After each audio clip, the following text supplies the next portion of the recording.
Hello everyone, welcome back to Gab's Collection. Today I'm going to be talking about this Star Wars Black Series Clone Commander Obi-Wan Kenobi figure. I only recently got into the Black Series. So far I have Anakin from the Archive line, and well, I've got Palpatine and Ahsoka that I haven't opened yet, but this is going to be the first of the regular boxes that I'm going to be opening. So it should be fun. This one has no number on the side where they usually would have a number. I believe because this was an exclusive figure. I can't remember what it was exclusive to now, but I ordered this off of Amazon. But on the back, it says, "A legendary Jedi Master, Obi-Wan Kenobi was a noble man and gifted in the ways of the Force. Trained Anakin Skywalker, served as a general in the Republic Army during the Clone Wars, and guided Luke Skywalker as a mentor." So this figure depicts Obi-Wan in a very specific outfit. So obviously it's a clone armor, clone uniform. But this is how he wore it in Clone Wars, the 2003 Clone Wars, the Genndy Tartakovsky version, not the Dave Filoni later version of the Clone Wars. So it's a bit odd, I guess, that they have this look for him. So this one has his shorter Revenge of the Sith hair, whereas in the 2003 Clone Wars, where he actually wore this outfit, he had longer hair, like in Attack of the Clones. But I guess this would be sort of a hybrid of the 2003 and the later Clone Wars to make this figure. So yeah, I'm not too bothered by that. It's quite interesting. Strikes me as more of a Legends type of thing. Not something we've actually seen in canon, though I might be mistaken. Let's open this up now.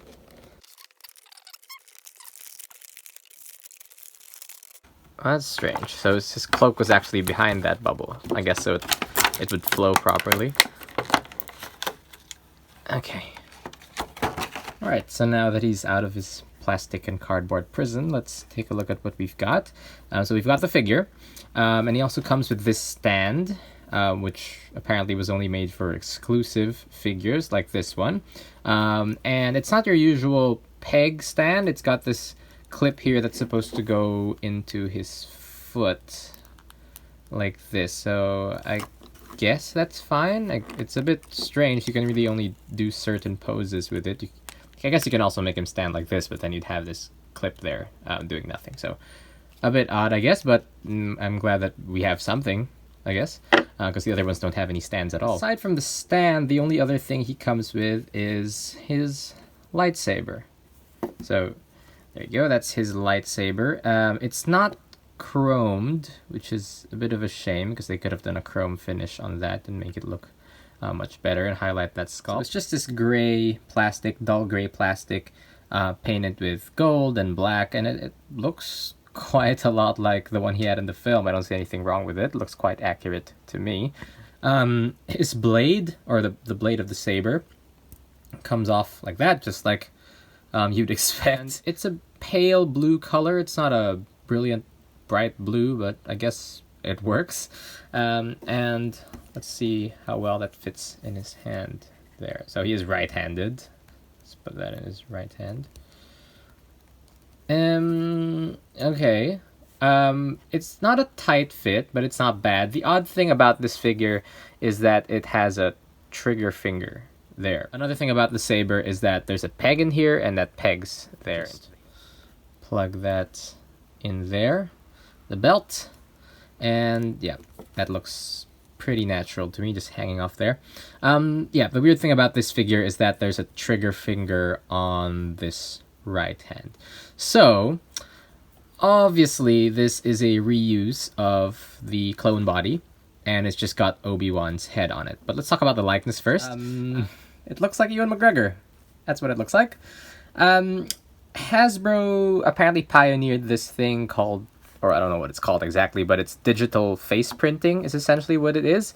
And correct me if I'm wrong, but I think it means that they use a laser printer or an inkjet printer, and they print onto these face sculpts. So essentially, instead of using paint, they're printing the faces on, and it's made them look a lot more lifelike, really. I've heard lots of people use the phrase game changer, which I think is quite appropriate.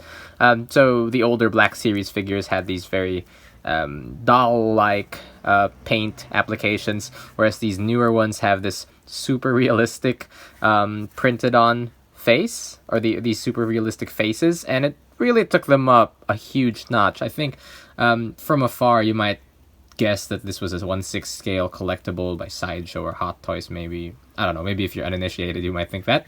But yeah, it looks really good. I was really quite impressed with it. I had gone out of collecting modern Star Wars toys for a really long time, but then I got back into it recently, and I was really shocked that apparently technology had reached this point where you could do this sort of thing. So it looks a lot like Ewan McGregor as Obi-Wan Kenobi. I can't really fault this likeness. I know it's not 100%, these things never are, but that looks quite a lot like him. One thing that is quite noticeable, though, is this seam line along the hair, which is inevitable with these sort of things because you have to put the seam line somewhere. But I wish they figured out a way to make it less noticeable. But that's what we have. We have that seam line there. That's fine.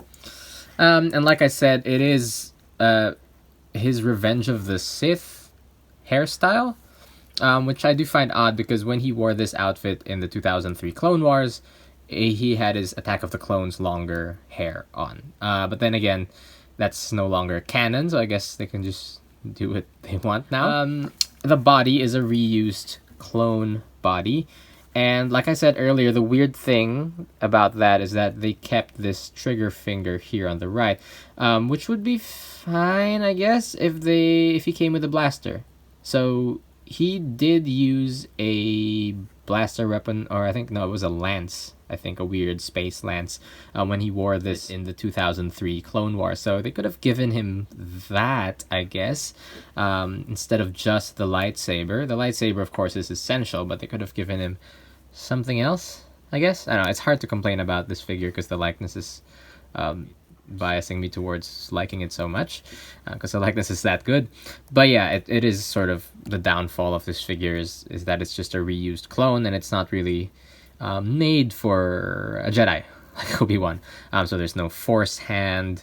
It's just this generic weapon gripping left hand and this trigger right hand. So maybe if they'd given him some interchangeable hands, that would have been good as well, and I wouldn't really have minded that he had one trigger hand. But anyway, that's what we've got. And because of that, though, his lightsaber doesn't fit in his hand quite as well as it probably would have if they hadn't reused the hand sculpt. So it's a bit loose, and he'll always be sort of pointing with his index finger, which is a bit strange. And then yeah, in his his left hand, he doesn't have a gesturing hand or a force hand. So if he tried to do that pose that he does in Revenge of the Sith and in the Clone Wars series, where how do I do that? You know, his like pre-fight pose where he stretches his fingers out. I'll just show a picture of it. The one before he fought General Grievous, that pose. You can't really make it look convincing. And because of the shoulder pads here, you can tell that the articulation is hindered, and I'm trying really hard to get him to lift his saber up to here, but you know what pose I'm going for. I do think that the shoulder pads can be moved. You can work around the shoulder pads a bit. I'm just not used to this body yet, so I haven't been able to fiddle around with it. I just opened it as I was doing the review, so maybe when I fiddle around with it more, I'll realize that it's actually possible to do that pose, maybe. But yeah, let's talk about articulation, which I don't know all the official toy terms for, but I believe this is called a double jointed elbow. I don't know about you, but I thought double jointed meant something else, like bending backwards, but I guess because there's two joints there, it's a double jointed elbow. So that makes it go up to here, I guess, which is like not far past 90 degrees. Yeah, it feels like it's gonna stress the plastic too much if I try further than that. So I guess this is how far it goes. Not the best. I mean, I've had smaller action figures with more articulation, but I guess with the Black Series, they're really focused on giving you that extra detail and that extra screen accuracy, so that's why they focus more on that than articulation itself. So they wanted to make the armor look as accurate as possible, I suppose. But then again, you've got these cuts in the armor, so you can see the hinges, which is a bit strange. The shoulder... See, I can't even... I'm trying to get his shoulder to go this way, but it won't go. Yeah, it does go, but not that far. There's a ball joint in there, but it's quite limited because of this the shoulder armor. This belt here is a floating piece, so it doesn't really hinder the articulation too much, but you've got this action here. I'm not sure what that's called. Crunch, maybe? I don't know, but it rotates that way. The leg goes about this far to the side, and this is the widest he can do. The knees are also double jointed like the elbows, so it goes pretty far up. That's pretty good. And can't rotate at the knee. Can only rotate here at the hip. Ankle articulation's pretty good, I guess. You can sort of get this, there's this rocker here, so you can get him in more action-oriented stances like that. But yeah, really the arms aren't doing him any favors. The head goes this far up, which I guess is probably the highest you'd want him looking anyway, with it still looking natural. It goes about that far down, which is pretty far down, so you can look straight down at his feet. So that's pretty good, I guess. Yeah, so this far down, this far up. The neck itself doesn't move. It's just that the head is on this... what do you call it? So it is a hinge, but there's a ball joint there. I don't know what you would call that. A hinged ball joint, maybe? I don't know all these terms, like I said. You've got this soft goods cape and this little robe thing. They're actually just one piece. They're all connected. A lot of people I noticed aren't fans of soft goods. I don't know why. I do know why. It's because of detail, because this is all just a smooth piece, whereas with a sculpted robe you get more wrinkles and whatnot, and it looks, I guess, more detailed.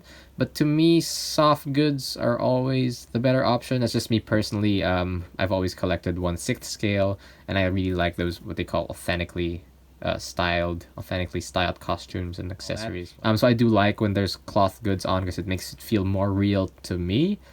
But that's just me. Everyone has their own take on this thing. So because of that, articulation isn't hindered by this robe at all. Pretty much at all. The belt doesn't hinder that either. In terms of paint detail, I've already talked about the head and how good the work is on that head. You see that dark wash there around the hair. It brings out all of that nice sculpted detail, and the beard as well has great sculpted detail. I'm not sure if they printed the beard on as well, maybe just the eyes and the mouth. But the thing about the armor itself, there's actually a bit of paint slop on mine, quite a bit. The edges aren't as crisp or as clean as I would, I guess, like them to be. There's a bit of bleed here and there. And there's this, which is not supposed to be there, because this isn't a weathered figure. It's supposed to be pristine and clean, but there's this thing here, and I'm pretty sure if I use my nail, it just came off, but yeah, that's fine, I guess. Probably some excess paint, but there's still some spots there. I don't know if you can see, but just some blemishes on his armor, which I guess is fine. Now there is a dent sculpted here. And I'm not sure if that's supposed to be there here. Can you see that on the shin guard? I'm not sure if that's supposed to be there, but it could just be a flaw in the casting for this part on mine. But it looks like there's a dent there, so they could have actually gone with a weathered look if that's what they wanted to do. Yeah, there's a bit of paint pooling and slop here on the knee pad, which maybe was not sculpted or was not cast in white. Because it's a slightly different color than the rest of the armor. And there's some paint slop here along the joints. Putting his right foot there, and you see the saber. You see what I mean about the trigger hand? The saber just drops all the way down. It doesn't look natural at all. The articulation, it's what hinders this figure. So I can't even bring his left arm all the way to the other side so he can hold the saber just on the right side of his body. I guess I could get them to meet in the middle. yeah, it's pretty tough. I could probably get them to meet there, but yeah, it's a bit of effort to do. Nothing wrong with a bit of effort though. I'll be honest. I usually don't pose my figures. I just stand them up in a row. But that's because I collect like vintage stuff that doesn't really pose well, and like those 3 3/4, where I just stand them up in a row. But with these ones, I think you're supposed to be, yeah, you're meant to be posing them in like dynamic poses. So I'm just trying to figure out how to do that, because I usually just stand mine up. What do I do? So I'm gonna show on the screen a few of the poses that I managed to work out with this. But yeah, it's pretty limited because of the reused clone body. They could have done what they did with C-3PO and 4LOM, where they reused C-3PO's mold, but they sort of re-engineered the parts, so it had extra articulation. They could have done that with this easily. Well, not easily, but they could have done it. Where they reused the clone parts, but they actually fixed the joints so the articulation would work better for a Jedi character like Obi-Wan. But yeah, as it is, it's just clone articulation doesn't work quite as well on a Jedi. I guess this would be fine if it were just a clone trooper and with blasters. But with a lightsaber holding character, it's pretty difficult to put him in dynamic poses. I guess this is fine. I just wish we could do a bit more. And I also wish it came with a helmet. Because in the 2003 Clone Wars series, he actually did wear a helmet while wearing this. And he had his lance and his bike thing. So that would have been a cool set to have. Legends Obi-Wan Kenobi in clone armor with a helmet, a lance, and a bike. That would have been nice. And they could have given us a dirge as well to act as his adversary, but probably won't happen. Well, we did get a Legends, what's her name? Jaina Solo. So I guess it's not impossible because Jaina Solo isn't canon anymore either. So I'm going to do size comparison with the Bandai 1/12 scale General Grievous model kit, which I built and weathered and painted. You can check out my video of the stop motion animation I did with General Grievous and my speed build. I think that's a pretty good size. Let's get them right beside each other. Grievous is on a stand there. Yeah, probably should take him out of that so you can see a more accurate size. Oh, and I did make a custom cape for this. So this isn't the original cape he came with. And it looks a bit more like the Black Series cape, I guess, but I put this logo on the back, and I didn't do the cleanest job of, but I guess there's something. And I put some pockets there in his cape for his hilt. That's how he looks standing beside General Grievous. And I'm not sure if this is too big, but that's a pretty big height difference. I'm going to show you a picture of how they look on screen in Revenge of the Sith, and you can tell me if the Bandai is too big, but they're supposed to be in the same scale. The Bandai Grievous is bigger than the Black Series Grievous, so potentially the Black Series Grievous could be in scale, more in scale than Bandai, but I've heard people say that the Black Series is too small and Bandai is actually a better scale, but I don't know. I'm not sure. The thing with General Grievous is because he was a computer-generated character, it's hard to tell what his actual size is supposed to be, I guess, because it would probably vary depending on what the animator wanted to show. But yeah, General Kenobi, General Grievous, and as of yet, we don't have a reissued version of the Revenge of the Sith Obi-Wan, because the one that we did get a few years ago was before they did the digital printing on the faces, and the likeness of that was pretty bad. So the sculpt was bad, and the paint was normal, like average paint. So it was terrible. So if anything, the only purpose of buying that old one would be to swap the head of this one over to that. But I've heard that the pegs are different. The head pegs are different, so they're not actually compatible, so it would take a lot of work to do. So I hope that they come out with an updated Obi-Wan, so we can do a sort of recreation of the Revenge of the Sith fight between Obi-Wan and Grievous. But in any case, Grievous and Obi-Wan were big players in the Clone Wars, and they did have a lot of encounters during the Clone Wars. Now, of course, in the Clone Wars series, the newer series, Obi-Wan is wearing a different version of the clone armor. It's sort of still his Jedi robes with clone shin guards and clone boots and arm guards or whatever you call them, and shoulder pads, I don't know the terms for any of this. So it's sort of just a different version of Obi-Wan and clone armor is what they have in the newer Clone Wars series. So it's not full armor, but it's basically suggesting the same thing. So the Jedi, because they're generals now, they have to wear this armor because they're in direct combat. So I guess it still works. This pairing still works there. So I still like this pairing here. It works for a sort of Clone Wars era setup. And I just have to make room on my shelf so they can fit. And I'm going to bring in Anakin Skywalker as well. There we go. There, no, he's too close to the camera, so he looks gigantic. Let's put him right beside Obi-Wan there. And let's stand Obi-Wan up straight so we can see the height. I'm not sure what the height difference is between Hayden Christensen and Ewan McGregor, but I imagine this is accurate. The thing is, if they reused the clone armor, they might not have taken into account Ewan McGregor's height, or they might have. So there's the height difference there. I think they would work well as a pair. They would work better if they also came out with a Clone Wars era Anakin, which would probably be how he looked in the newer Clone Wars series. But then it wouldn't match with this one because this is from the 2003 Clone Wars. So they probably should come out with a newer Clone Wars version of Obi-Wan as well. So it gets a bit messy there, I guess. But they're not too bad as a pair, I guess. It is a bit odd that he's wearing armor, he's not. Yeah, but if you put them with a bunch of clones and you have these two Jedi leading this group of clones, then I guess it works.